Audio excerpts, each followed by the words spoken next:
केहू के कुछ कहे दे, कुछ कहे दे। अभी बस करी रे बगली रहे दे, अभी बस करी रे बगली रहे दे। दर्द तेरे मारी वो पहिले सहे दे, अभी बस करी रे बगली रहे दे। दर्द तेरे मारी वो पहिले सहे दे।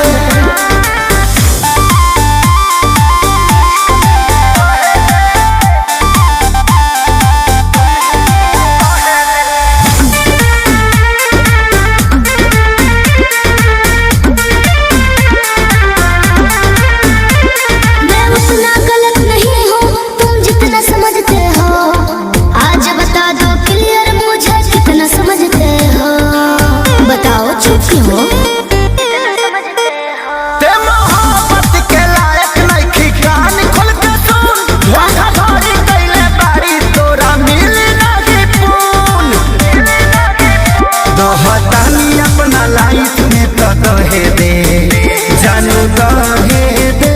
अभी बस करी रे बगली रहे दे, अभी बस करी रे बगली रहे दे। दर्द तेरे मारी वो पहिले सहे दे, अभी बस करी रे बगली रहे दे। दर्द तेरे मारी वो पहिले सहे दे।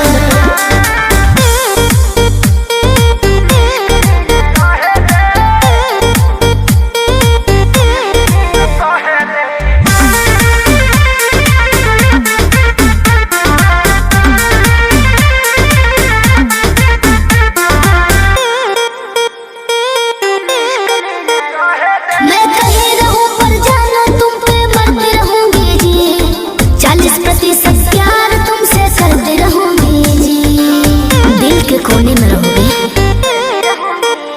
अभी सुधरे के चानस बा सुधरी जो ना रे, उड़न छोड़ दे के धरती पर उतर जो ना रे। अब ही उम्र वाला हावे के तो लहे दे,